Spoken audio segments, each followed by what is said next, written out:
You should have seen The Mess by Muriel Spark. Muriel Spark is a famous Scottish short story writer, a novelist, and a poet. Critics note that her style is unique, intriguing, exhilarating, provoking, cheerful, acute, and even venomous. She started writing when she was more than 40 years old. Graham Greene and Evelyn Waugh supported her in her decision. And now about overt and covert narrator.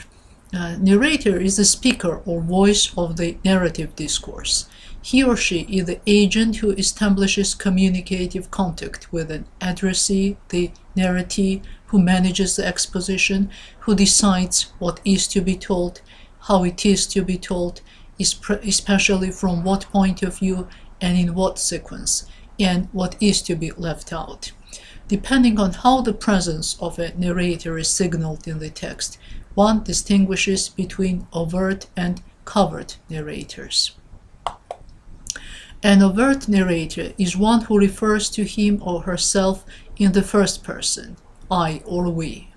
One who directly or indirectly addresses the narratee, one who offers reader-friendly exposition whenever it is needed, using the connotative or appellative discourse function, one who exhibits a discoursal stance or slant toward characters and events, especially in his or her use of rhetorical figures, imagery, evaluative phrases, and emotive and subjective expressions, expressive function, and one who intrudes into the story in order to pass philosophical comments, one who has a distinctive voice.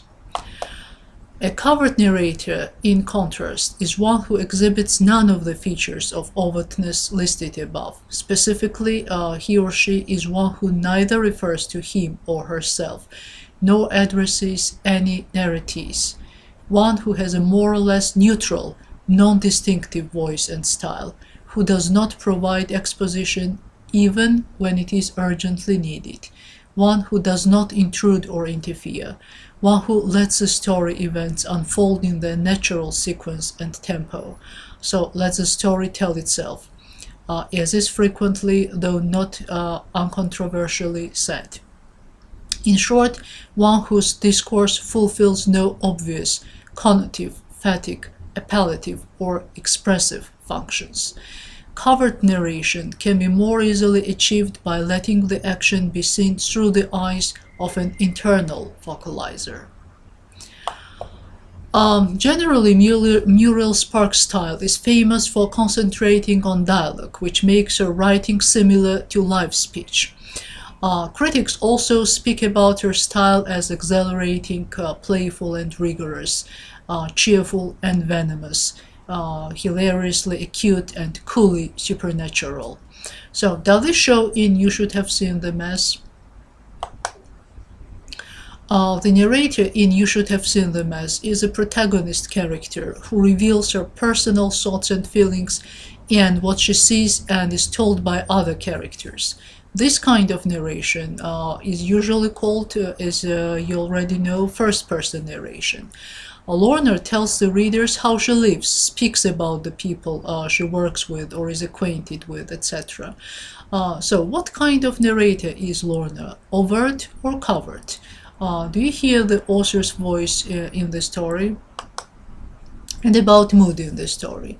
What is the mood in the story? Is it cheerful, ironic, mocking, humorous, or serious? And the theme of the story. According to critics, Muriel Spark's works have a constant theme running through.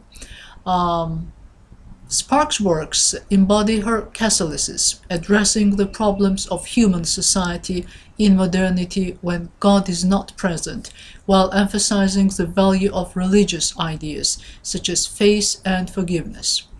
We may conclude that the theme in the story is suggested by the narrator, Lorna, based on her experiences, thoughts, and conversations. Lorna emphasizes the aspect of cleanliness. She likes clean rooms and clean people. She does not approve of expressions tally or pee and defends purity of language. She hates unclean, unhygienic people. She keeps aloof from men. Any dirty thing gives her a surprise or even a shock. The worst shock of all was the cups. Her ideas about cleanliness are repeated throughout the story. So in what way is a religious aspect, if there is at all, expressed in the story? Is it connected with the theme in the story? According to Puritan tradition, the cleanliness of body is regarded as a consequence of the due reverence of God. Being spotless, stainless, is tantamount to being religious and being close to God. Cleanliness is next to godliness. Lorna likes the secondary modern school because it was light and airy, and the walls were painted with a bright, washable gloss, and it was more hygienic than the grammar school. She disapproves of the grammar school. You should have seen the mess. The corridors were dusty, and I saw dust on the window ledges, which were chipped. I saw into one of the classrooms. It was very untidy in there. So find similar passages in the story where Lorna describes different offices or different people. Does this semantic vocabulary suggest that Lorna is obsessed with the idea of cleanliness? Muriel Spark introduces many language devices. They all serve the purpose of emphasizing the cheerful mood and tone and major theme in the story. Offices were far from clean.